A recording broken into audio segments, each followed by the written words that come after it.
Hey there, Mr. Reddit here. Welcome back to another episode of r/Entitled Parent Stories. Our first story we'll be reading today, Plow My Driveway for Free. After that, customer hands me bad check while trying to return used shoes. And after that, entitled parent teaching entitled kid how to drive hits my car with hers in Target. Now for every thumbs up this video gets, Karen gets one more hour of community service. So please smash that like button. And if you're new, subscribe and turn on notifications for new stories from Reddit every single day. And become a channel member today and I'll give you a special shout out in our next video. Plow my driveway for free. In college, I sort of accidentally got into the snow removal business around my neighborhood since I had a weird class schedule that gave me a lot of free time in the mornings and not a lot of homework. I had purchased a small John Deere compact trailer as a project to tinker with in my garage in my spare time. I got it for next to nothing since the previous owner knew nothing about it and considered it to be just a stupid lawnmower and just wanted it out of his yard. Well, this thing was definitely not a lawnmower. This was a proper tractor with hydraulics and everything, just shrunk down to about the size of a Mini Cooper. The kind of thing a homeowner would use for basic maintenance work around their property that requires something a little beefier than a riding lawnmower, but not quite a full-blown farm tractor. It was about 30 years old when I bought it, having been built sometime in the 80s, but ran perfectly, and since the guy threw in a snowblower attachment with it, I figured I could make a little extra cash clearing driveways in the morning before class. I had to fix a few things and added a spot to carry a shovel for the spots I couldn't get with the blower, and I was all set. Well, after the first major snowfall, and just going around offering my services to neighbors, I had about 20 driveways that I would do and got the money I paid for the tractor, which admittedly wasn't much, back pretty much immediately. I wasn't charging a whole lot since I was just some kid, not a professional snowplow contractor, but most people on my street were elderly and very grateful for my service and tipped me pretty heavily. There were a few people that actually seemed to enjoy shoveling their own driveway or had their own snowblower who didn't pay me to do it regularly, but they would ask me occasionally to do it as a one-time thing if the snow was super deep or they just didn't have time. One lady who lived 3 houses down from me, however, had pretty much adamantly refused my help at the beginning of the season and almost seemed offended that I thought she was incapable of shoveling her own driveway. By the way, this woman was probably 26 at most and had like 7 or 8 kids.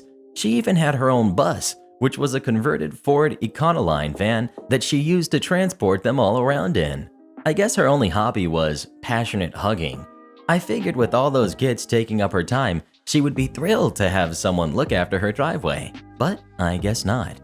February rolls around, and while my roommate, still jealous of her by the way, was on vacation down south somewhere we got absolutely hammered with snow.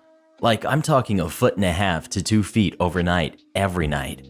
I had to get up extra early each morning just to get everything done before I had to go to class around noon. I always just cleared a single path out of our driveway so my roommates could walk to class and I could get the tractor out, but I never fully cleared our own driveway till last. My roommates didn't have cars, and it wasn't like I was taking my truck anywhere if I was out blowing snow. One day, I get finished with my customers' driveways and come home to finish cleaning up our driveway when passionate hugging, obsessed lady comes over waving her arms around at me. Since that's pretty long to type each time, we'll just call her Entitled Mom. Entitled Mom. Excuse me? Me, shutting off the engine so I can hear her. Yes, what's up? Would you mind plowing my driveway? There's been so much snow this week, I just haven't been able to keep on top of shoveling it. Me. I don't have time to do a full cleanup as I have to go to class soon, but I can get it opened up enough that you can get out, and I'll come back after class and get the rest if you want. This is how much I usually charge, but since I don't have time to do a proper job this morning, I'll do it for half price. You're joking, right? How can you take advantage of a single mom like this? If I could afford to pay someone to plow my driveway, I would. You disgust me. I asked you to do me a favor as a neighbor, but you have to try and make a quick buck off of everything. I can't believe you're this lazy that you'd buy a machine like this to plow your small driveway and won't even help your neighbors out. Your generation is hopeless. Bear in mind, this woman is no more than 5 years older than me. Pretty sure she's still part of my generation. Me. You're right, it is overkill for my driveway. That's why I have about 20 people in the neighborhood paying me to do theirs as well. This is kind of a business for me to make some extra cash while I'm in school, and if everyone else is paying me, why should I do yours for free? I bet your mommy and daddy pay for all your schooling anyway. You don't need the money. She's not wrong. My parents busted their butts and saved up probably 3 times as much as what was necessary to put me through school, to which I am forever grateful for. But that doesn't mean I don't have other living expenses I need to pay for. Me. So what if they did? Diesel fuel for this thing isn't free, and I'm just asking for enough to cover that, and some compensation for my time, which is pretty much how any other business operates. I don't think it's unreasonable of me to charge for my services. Your parents probably pay for that too. Wait till they realize what a brat you are and cut you off financially. Then you'll see what life is all about. This really rubbed me the wrong way, because my parents have paid for a lot of stuff in my life, which again, I'm very grateful for. But since they were helping me pay off my truck while I was in school, I didn't really feel like I owned it yet. I know it sounds silly, but that tractor was the first major thing I ever bought entirely with my own money without my parents' help, and I was very proud of it because of that. I was done dealing with her at this point and just went back to work, cleaning up my own driveway, and then went to class. Unfortunately, I have to walk past our house going to and from school, so on my way back, I walk past her house and her bus is stuck real bad in the driveway. Like, it has gotten stuck and then slid sideways partly onto her front lawn. She's outside trying to dig out the back wheels, and when she sees me, she explodes. I couldn't get my kids to daycare because of you, and missed work because of it. It was 11:20 when I talked to her that morning. Who doesn't have their kids in daycare already by that point? Also, people are usually at work by then too. I just ignored her and went inside. For the next few days, it continued to snow relentlessly, and I continued making an absolute fortune, by college student standards, off of the storm. It was so bad some days, I had to go back out after class and clear the driveways again. Everyone was more than happy to pay and tip me both times, and one old lady even made me a thermos full of hot chocolate to keep me warm. My tractor didn't have a cab, obviously. With the extra people who usually did it themselves also calling me and asking me to bail them out on top of my usual route, I was doing pretty well. Every time I'd come home, I'd always see entitled mom trying, unsuccessfully, to dig herself out, but she just couldn't deal with that heavy wet snow the city plows would push onto her driveway from the road on her own. I felt bad for her, but whatever. If she was going to be rude to me, it was not my problem. Eventually, she flagged me down one day and tells me that she'll give me whatever I want if I'll just please come over and dig her out. Apparently, her work was threatening to fire her if she kept calling in because of the snow and not being able to get her kids to daycare. I did it for her and she paid. No tip, which is understandable with her situation, but did apologize to me for being so rude and now understood the value behind what I was doing. She still took care of the snow on her own most of the time after that, but she did ask me to help her out on occasion when it got really bad, which I did get paid for. I never had any issues with her after that, and I think she's learned her lesson.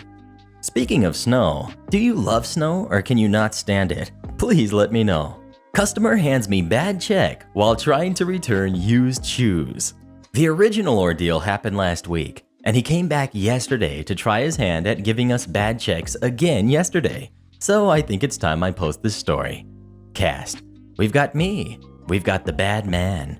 We've got Kay, my coworker who works at both of our store's locations.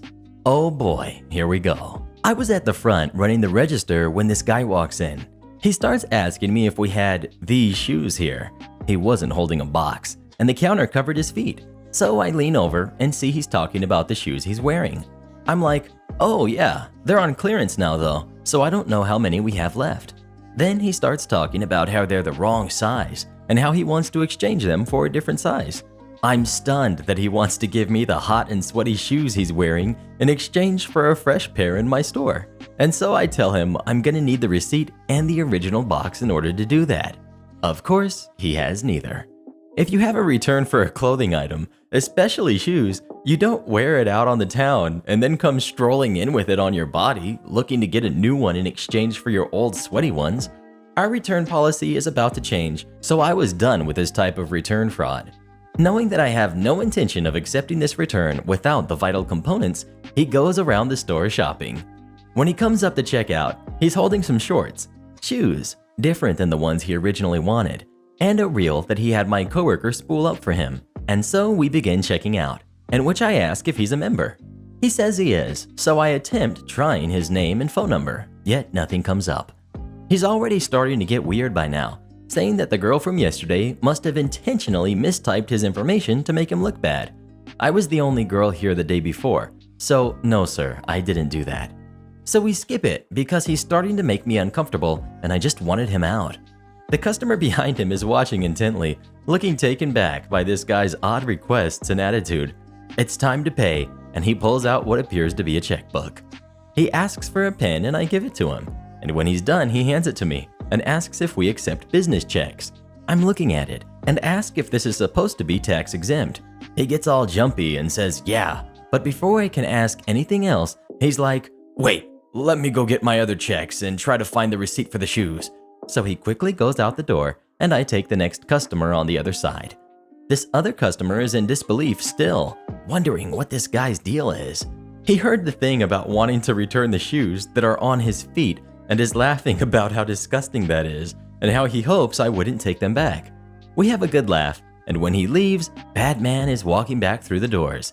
He's holding a checkbook that still doesn't look right and asks for a pin again.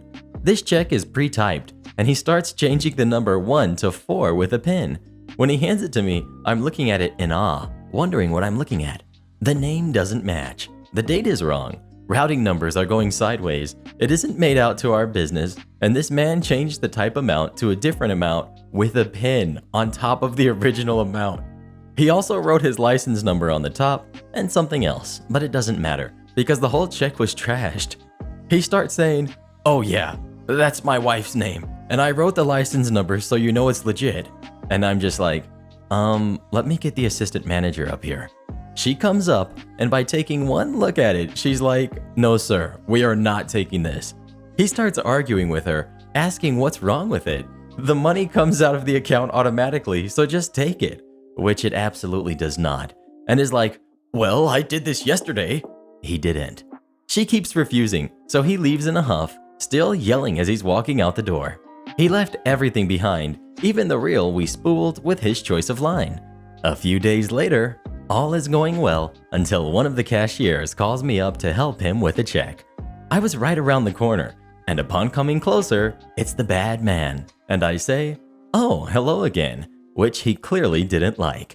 He was already jumpy about our younger cashier not just accepting it, and now when he sees me walk up, he didn't even acknowledge me because he knew what he was trying to do again. So I start looking at it, and I'm like, gonna need to get another manager. The other manager and me have the same title and powers, but I wanted backup because I didn't know how this guy was gonna react when he got denied for a second time. I quickly brief him, and we walk up together. My manager takes one look at it and is like, "No, sorry, we can't accept this." The guy starts pitching the same fit, like, "You haven't even tried to run it. Just run it and see what happens." But my manager isn't budging. One thing I love about him is he is not a pushover, no matter how aggressive someone gets. He finally says, "Sir, I'm going to say this for the last time. We will not be accepting this check." And he just stands there, holding the check for Bad Man to take back. Bad Man storms out again, like he can't believe we aren't going to take poorly done bad checks. This is the last we have heard from him, but that only happened yesterday, so I'm expecting this guy to come back and try it on a different set of my coworkers. I'm just glad I won't have to waste my time calling the check clearing company since we all know now it's a bad check by default. But I have figured out some interesting things since then. When I looked up the business name for the check, which is supposed to be what seems like a kid's sports camp, there was nothing online about it. I found a couple of addresses on the white pages, but no phone numbers or official website. The only thing I could find that was written by an actual human was some really bad Better Business Bureau reviews that talked about how this company charged them $1,000 even after their kids' lessons were over. And another review said the whole thing was a scam. When I told my coworker, Kay, about this story, she said she knew the guy from our other location. The store manager there was onto this guy and his fake checks as well. And she told me that one of the younger cashiers there accepted the check from him and now they're just waiting on it to bounce. Now we have a district-wide email about people coming around writing fake checks and to be aware. If you're going to attempt to make a living out of writing bad checks, at least try a little harder. I know he has to run his family sports scam at the same time, but come on man, get it together before you come on stage and perform. Entitled parent teaching entitled kid how to drive hits my car with hers in Target. We've got entitled parent, we've got me, we've got the cop, the entitled kid, we've got little man, the kid I babysit, and we've got helpful lady. So this happened about a week ago. I'm grabbing stuff for the little man at Target for his mom. We grab cookies, blueberries, and other healthy foods other than cookies for lunches and dinners for the next week, the usual. So I put the little man in his car seat and the groceries in the other side. Now, it is to note there is a big truck on our left side, and unfortunately, we have to try to see behind it. So I'm inching out behind this big truck, unable to see on that side. I roll down my window and ask helpful lady loading up her car next to me if she could look out for me. Then in return, I'll block traffic to help her get out. She was one bag until done. She agreed because, well, it would help her too. So she's guiding me out, making sure there's no cars when I see her jump out of the way, and I get hit on my passenger's rear, and that's where the little man's car seat is. So I pull forward into my spot. Helpful lady picks herself up and comes to my passenger side, knows the little man is in there. Thankfully, entitled kid didn't hit the door, just the back, but little man is crying. So I get out of my car to call the cops and check the little man. That's when the entitled parent comes out. You hurt my baby. She's just learning how to drive and now look at her. The girl was crying, and sure, I felt bad. She just got in her first accident. But I was trying to comfort the little man. Me. Did you not see helpful lady standing to help me out? There's a really big truck and we can't see over it.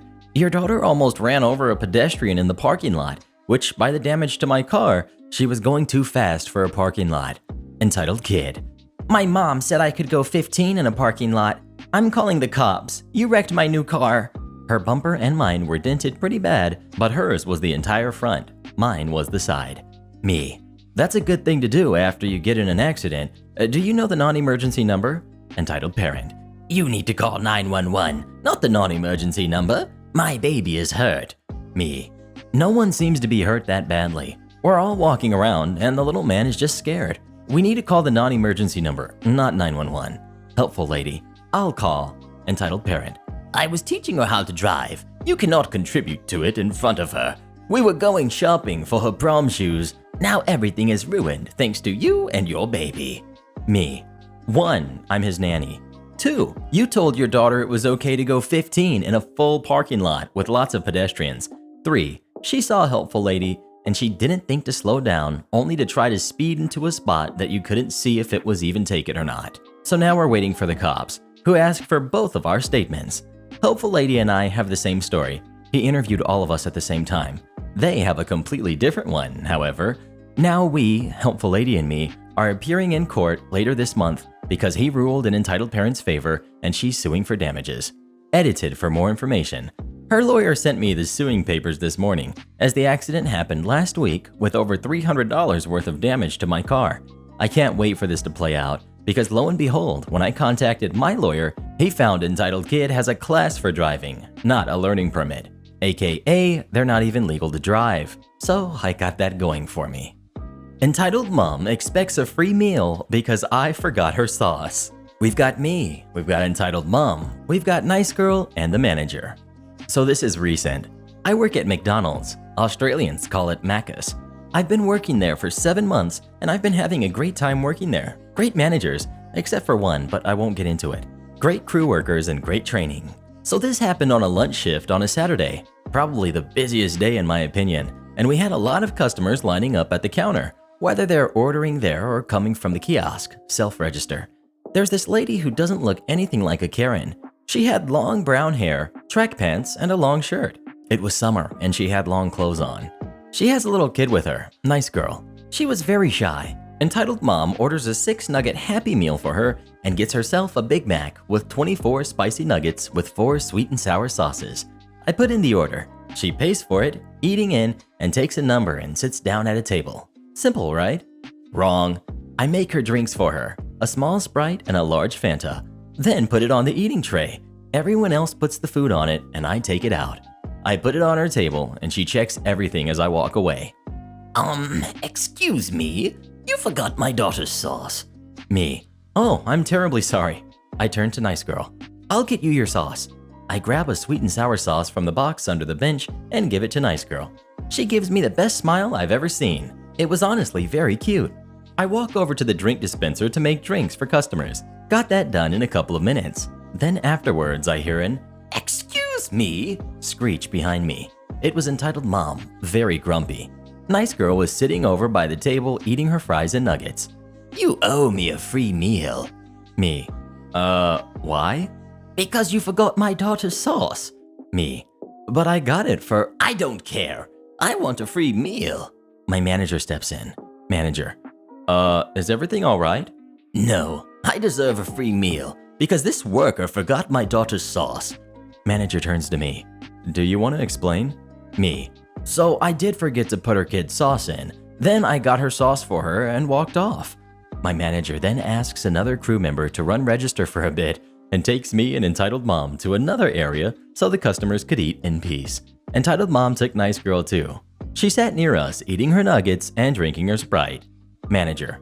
Okay, so let me get this straight. So OP forgot to put your kid's sauce in her Happy Meal. He ended up doing it, and now you're expecting a free meal? Yes. No. How dare you? It's just sauce. You can't get a free meal for something that costs nothing. Entitled Mom's face went red with rage. She grabs Nice Girl's arm and storms off to her car. Nice Girl says one last sentence before she got in the car. Your nuggets are very yummy. My manager and I gave each other a yeesh look on our face, and we go back to our job as normal. After all that, it wasn't busy at all, and I ended my shift pretty well. As the next door neighbor, I must clearly be the landlord. My neighbors were moving out of the house they had been renting next to me for the last 2 years, and while I was sad to see them go, I completely understood that they were fed up with the condition of the house and the landlord's dismissiveness to their complaints. They took on far more home improvement and maintenance than they should have been responsible for, some of which I helped them with as we were all friends. After they had vacated and the house was on the market, I was bombarded with all manner of questions from potential buyers and realtors whenever I was outside, usually in the vein of, how recently was the roof replaced? And questions about flooding. Mostly I was able to answer and did so pleasantly. Mostly. This one realtor, I'll call him Ted because he looked like Ted Danson from The Good Place. Anyway, Ted catches me going out to check my mail one afternoon after a long night of taste testing my bourbon to make sure it was still good. Ted darts across the lawn to me and starts firing off some pretty rude questions. Why didn't the previous tenants take care of this place? It's a real dump inside. Who installed that washing machine? Why did they leave it so dirty? Okay, Ted, because I really needed this right now. But again, always trying to be polite, I tell Ted they actually put in more than their fair share of the upkeep. Apparently, that was not sufficient for mighty Ted. Well, what about the washing machine and the track lighting? Was that done by a professional? At this point, I'm getting pretty close to being done with this whole affair. I don't know, Ted. I've been living in this house over here, not the one you're trying to sell. But surely you would know something about that. No, dude. I'm not the landlord or the owner of that property. So, yeah. Ted. Well, did you at least see some contractors over here doing any work? Me, having completely lost it with this clown. Are we done? Can I go back inside my house now? I don't know. Ted looked pretty taken aback, but honestly, if he had a shred of self-awareness, I wouldn't have yelled at him. His clients looked embarrassed, and who could blame them? Great way to meet the neighbors, by having your realtor badger them with dumb questions. Entitled Dad thinks food service revolves around his kids. So this happened while I was still a bartender. I worked in a city center sports bar, where we had a relatively large food menu for the type of place it was. Nothing crazy, just the usual things like burgers, chicken wings, but a bigger variety. Being a bartender, I never dealt with the food other than maybe clearing a table here and there when it was quiet or if I was bored. This isn't the craziest story ever, just one that really bugged me. I worked here for 6 months and maybe saw 10 kids in the place in all that time. They were allowed, it just wasn't exactly a place to take them. This story takes place in my final week, so I was already zoned out of the job. One day around 1 p.m., a family of 4 comes in. Before even taking a seat to look at the menu, Entitled Dad is already at the bar asking to order food. Nothing crazy. I tell him it's table service, and a waiter will be over soon. I call a waiter on the radio and they replied that they would be down after they finished with another table. Barely a minute later, the entitled dad is back again asking to order, and I again say someone will be down soon.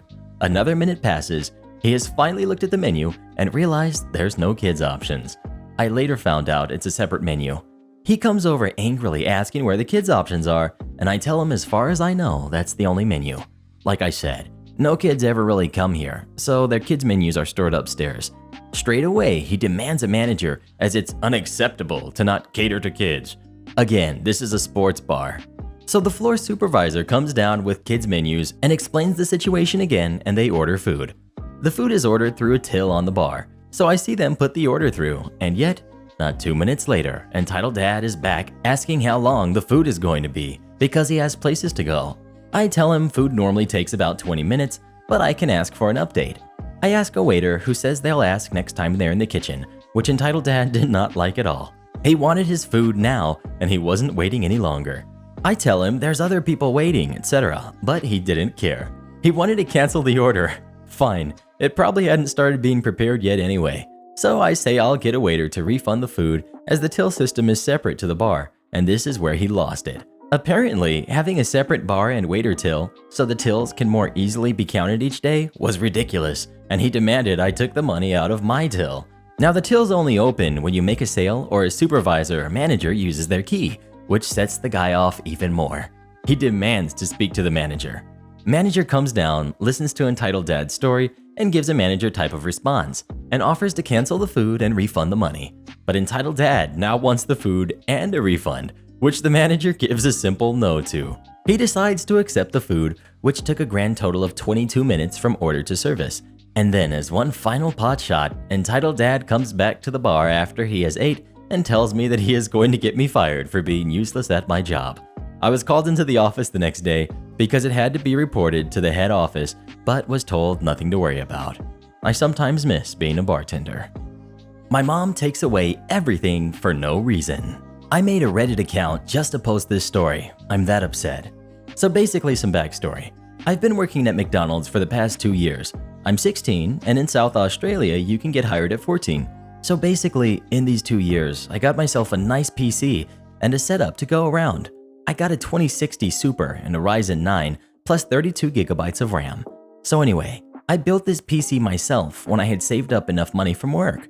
I put RGB lights around the edge of my room, put light boxes, and bought lots of decorations for my setup room, with a TV with Chromecast, all linked up to a smart home of course. So basically, I had my dream gaming PC with decorations in my room and everything. I had also collected a bunch of U2s. So, I've been averaging an A- in school, which I would say is decent. I'm doing well, and I'm always kind to people. I'm a pretty happy person, but my mom thinks my PC is ruining me. I've had my PC for a little over a year now, but my mom discovered only a week ago that it was in my room. She told me it's unhealthy to have tech in your room, so I got home from school, did some homework in the dining room, and headed over to my room at about 5 p.m. to play some games with some friends. I noticed my PC is gone. I go to my mom and confront her. She says, "Oh, that," and takes me to her study where she puts her PC, and she put my PC next to hers, on the same desk, which can barely fit.